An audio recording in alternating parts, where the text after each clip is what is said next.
Bonsoir à toutes et à tous, à chacun et à chacune. Quelques jours que nous avons un nouveau pape et on a déjà l'impression qu'il est là depuis longtemps. Parce que nous sommes saturés d'informations sur le moindre geste du pape Léon. Malheur à celui qui n'est pas branché sur Internet ou sur son écran de télévision s'il ne sait pas le dernier geste qu'il a fait, qu'il a accueilli un champion de tennis, par exemple. Voilà, hein, il faut être au courant. Donc on est dans un système d'information, c'est vrai, qui va très très vite. Et même moi qui étais journaliste depuis maintenant plus de 40 ans, puisque je comptais, là maintenant, j'en suis à mon 8e pape.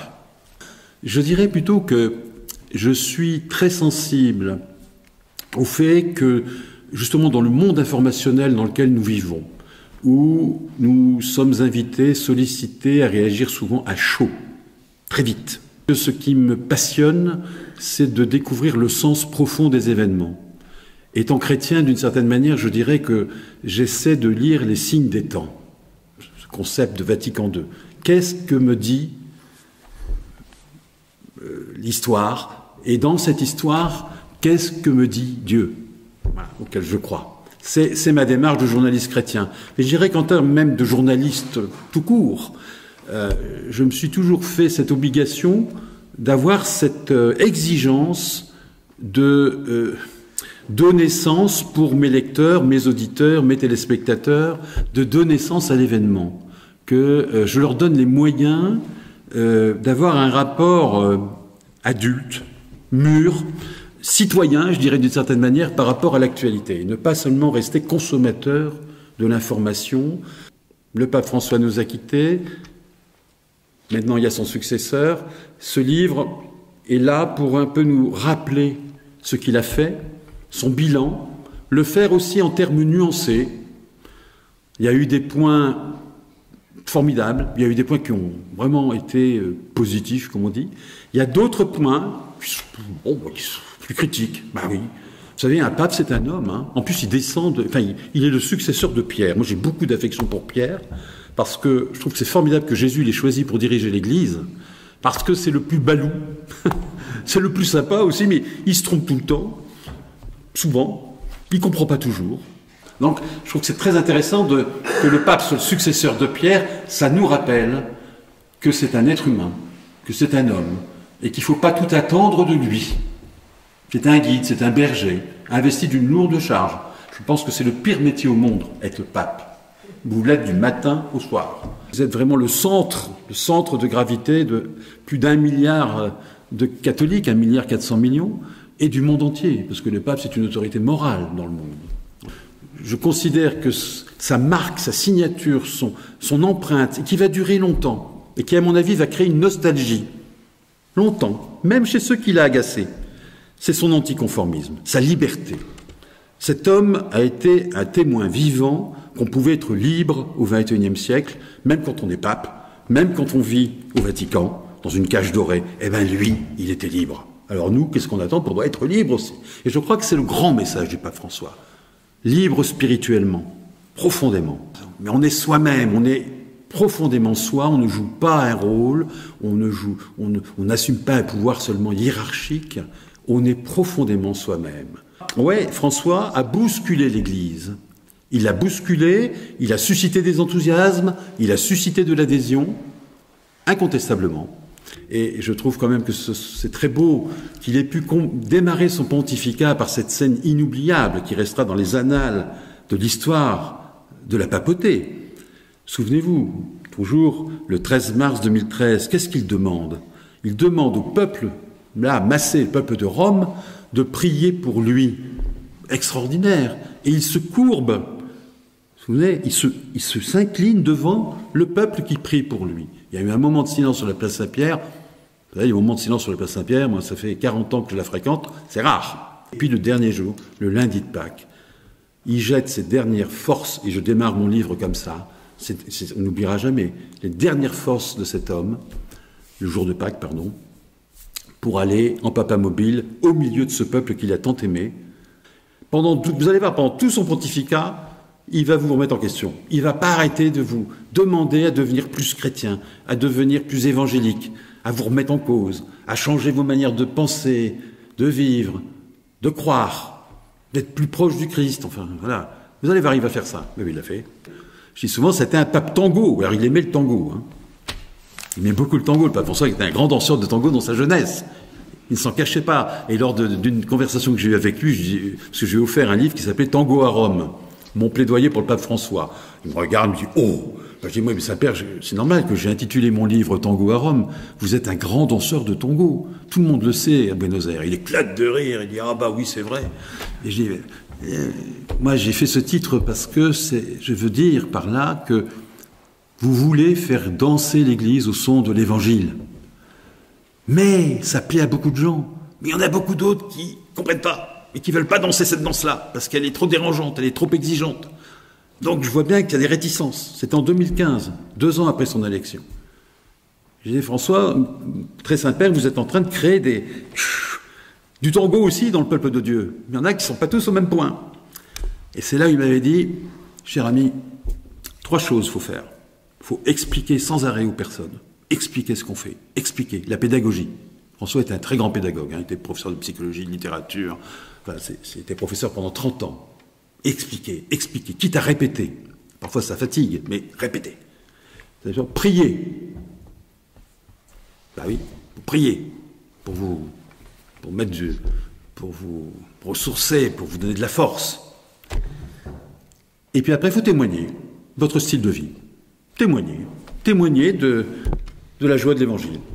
La réforme de la curie, elle a été initiée par Paul VI dans les années 1970. Après, c'est une volonté du Concile Vatican II de faire en sorte que la papauté ne soit plus un pouvoir solitaire, si je peux me permettre l'expression, c'est-à-dire tout est centré sur la monarchie pontificale, le pape décide de tout, seul, souverain. C'est la fin du pouvoir royal, d'une certaine manière.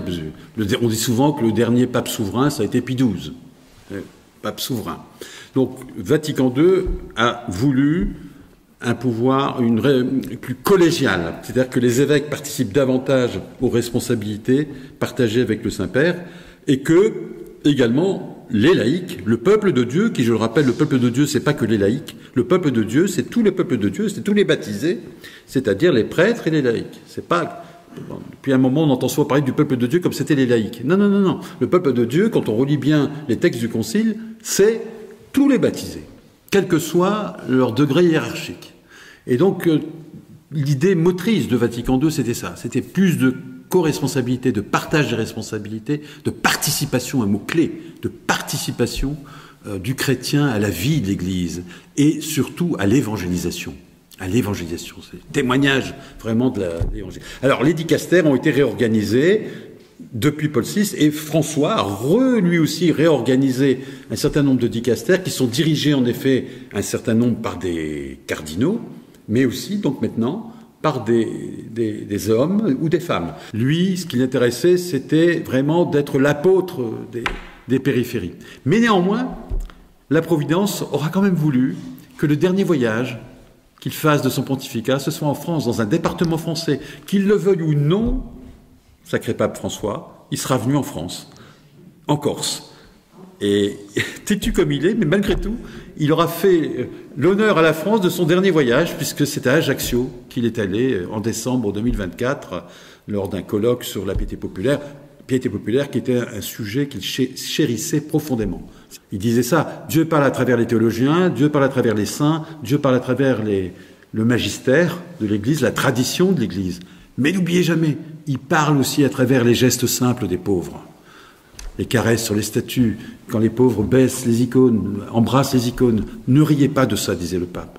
Après Léon, pour voir, à partir des premiers pas du pape, à partir de ce que l'on sait du cardinal Prévost, devenu le pape Léon XIV, comment on peut pressentir quels seront les grands axes de ce pontificat, et surtout, est-ce qu'il va être un continuateur de François? C'est intéressant son profil, hein. C'est un profil tout à fait intéressant.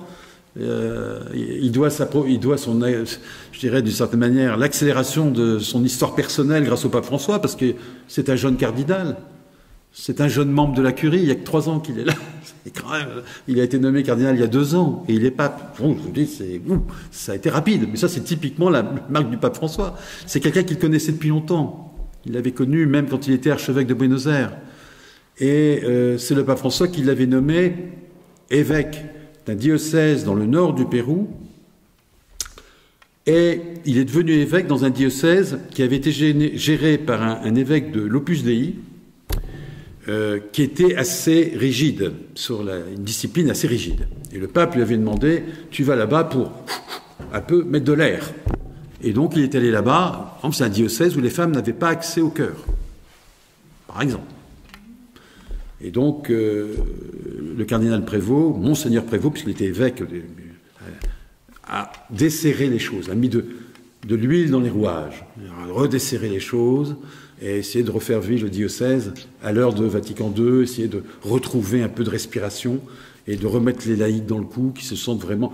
faire une église pour tous, vraiment, et pas seulement une église encore très cléricale.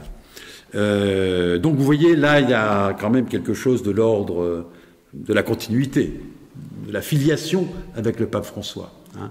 Ce qui est intéressant aussi, c'est que un pape jésuite, donc un pape religieux, succède un pape religieux augustinien. Ça, c'est assez extraordinaire. C'est très rare de voir 2 religieux se succéder dans l'histoire de l'Église. Ça veut dire que c'est assez intéressant parce que vous savez que le religieux, c'est quelqu'un qui a une vie centrée sur 3 choses, la prière, la vie communautaire et la quête de l'unité de soi-même et de l'unité, la paix intérieure. C'est ça un religieux. Et c'est quelqu'un qui, par son style de vie, je reviens à ce mot capital pour un chrétien, le style de vie, par son style de vie, rayonne de la paix et de la sérénité. Et quand j'ai vu apparaître sur le balcon de Saint-Pierre Léon XIV, il m'a semblé qu'il dégageait une sérénité tout à fait intéressante. Très belle sérénité. Simplicité et sérénité. Voilà. Après, on va voir. Voilà, mais quand même, c'est un religieux. Comme le pape François, pour qui il y a une ascèse. On sent que c'est un homme qui a une vie d'ascèse derrière lui. Hein. Alors en plus, alors après il y a une différence. Le pape François, c'est un littéraire, je l'ai dit. Littéraire. Là, on a un mathématicien. Mathématicien canoniste. Wow. Donc, voilà, il connaît la loi de l'Église, il connaît le droit. Et un philosophe. Donc c'est quelqu'un qui... Voilà. Donc je pense que voilà, ça va donner aussi le ton du pontificat. Ça sera son premier discours, c'est la paix, avec cette citation historique rappelant Paul VI, plus jamais la guerre, plus jamais la guerre. Et donc on a cet engagement du pape Prévost pour justement une paix juste, durable, équilibrée, notamment en Ukraine. Léon, qui a été baigné toute sa jeunesse dans le christianisme social. Vous savez que ses parents étaient membres d'un mouvement aux États-Unis, mouvement familial catholique, issu de la JOC. Il a baigné dans l'action catholique. Donc je veux dire, il est imprégné de doctrine sociale, il est imprégné des intuitions de Vatican II, et donc je crois qu'il ne faut pas étonner que Léon XIV va garder le cap sur Vatican II. On continue, via la synodalité notamment, et faire en sorte que la synodalité devienne l'affaire, pas seulement d'une élite catholique, des gens engagés, des gens dans les mouvements, mais de tout le peuple de Dieu, et en particulier des jeunes, notamment en France, on s'est rendu compte de cela, les jeunes qui ont un peu boudé le synode, les jeunes qui sont plus centrés aujourd'hui sur des préoccupations parfois liturgiques, et qui ont tendance à considérer que les affaires de boutique, de responsabilité, tout ça, c'est un peu de la politique interne, ça ne les intéresse pas beaucoup. Alors, parfois on les critique, mais peut-être qu'on leur a pas assez bien expliqué ce que c'était que la synodalité. Et donc il va falloir, je pense, lors du prochain pontificat, trouver les mots, trouver les gestes, trouver la manière de faire pour que les jeunes comprennent qu'ils ont leur place dans la synodalité, qu'on a besoin d'eux, c'est l'avenir de l'Église, et qu'on a besoin d'eux pour faire que notre Église soit davantage co-responsable, participative, évangélisatrice, tous ensemble, de manière intergénérationnelle, et pas seulement une certaine élite d'un certain âge, et puis les jeunes qui vont faire une Église parallèle un peu de leur côté. Ça, c'est un enjeu majeur. Et donc, j'en viens justement au troisième thème, l'unité. L'unité. Et c'est bien que Léon soit un religieux, parce que ce sont des experts en unité spirituelle, en vie communautaire. Et je crois qu'on a besoin d'un pape aujourd'hui qui, voilà, nous apprenne à revivre ensemble. Hein, ce que je disais tout à l'heure, à nous dépolariser quand même de temps en temps. Il n'est pas question de renier nos convictions, de renier ce pourquoi on se bat dans notre Église. Chacun a le droit d'avoir des combats dans l'Église. Mais on est l'Église du Christ. Et c'est le Christ notre chef. Voilà, et que ce soit la droite, la gauche, le centre, on est l'Église du Christ. Et il faut se retrouver dans cette Église pour retrousser nos manches, pour faire avancer, pour faire progresser cette unité. Et c'est vrai qu'il y a de l'huile de coude, si je puis dire, à remettre dans certaines jointures de notre Église. Je pense à la curie, qui s'est sentie parfois un peu bousculée par un pape qui voulait qu'elle change. Va falloir être un peu, voilà, la remettre en confiance. Léon a rappelé avec force, dès sa première messe avec les cardinaux qui venaient de l'élire, lors de sa première homélie, il leur a dit avec force, j'ai relu le texte tout à l'heure, la nécessité de garder Vatican II comme notre boussole. Il a insisté. Vatican II, c'est notre boussole. On ne sort pas de l'orbite de Vatican II. Le 8 décembre 1965, se concluait le Vatican II. Grande expérience de délibération collective, grande expérience spirituelle vécue par 2500 évêques qui venaient du monde entier, qui ne se connaissaient pas, qui venaient d'horizons différents, de cultures différentes, qui avaient des polarisations aussi très divergentes. Et ils ont réussi à voter des textes majeurs qui ont transformé l'Église, qui ont mis l'Église sur les rails de la modernité, du dialogue avec le monde, et non plus du jugement du monde. C'est ça le Concile Vatican II. De Gaulle disait que c'était la plus grande réforme. Aucune institution sacrale n'a osé faire ça. Se remettre en question sans toucher au cœur de sa doctrine, au cœur de sa foi, mais pour être davantage parlante, compréhensible aux hommes de son temps. Citez-moi une autre organisation internationale ou une autre ONG qui ait fait cette autocritique et qui a été capable de se reformuler pour essayer d'être plus audible et compréhensible dans le monde. Il n'y en a pas beaucoup. Donc il faut reconnaître que c'était une expérience extraordinaire. Et moi, j'étais trop petit, et puis je n'étais pas évêque, hein, mais tous ceux qui ont vécu cette expérience-là, je pense, ça a été une expérience étonnante. Eh bien, il y a 60 ans, ça se concluait, et le 8 décembre 1965, le message du Concile était distribué dans le monde entier. Eh bien, 60 ans après, le 8 mai 2025, un pape missionnaire a été donné à l'Église. Pour moi, il y a là une symbolique extraordinaire. Un missionnaire qui vient du Pérou, qui est allé la foi chevillée dans le Concile Vatican II, qui prend le nom de Léon, le pape de la doctrine sociale. Franchement, s'il y en a qui ne croient pas au Saint-Esprit, je trouve quand même que là, c'est pas mal joué. Donc je trouve que c'est un beau cadeau d'anniversaire. Ça a été un beau cadeau d'anniversaire que cette élection du pape Léon. Beau cadeau d'anniversaire pour les 60 ans de Vatican II. 60 ans, c'est hier. Il faut parfois 1 siècle, 2 siècles pour qu'un concile arrive à faire corps avec la culture, les mentalités du monde. Mais rappelez-vous ça, c'est un beau cadeau d'anniversaire pour le Concile Vatican II qui a 60 ans cette année. Merci.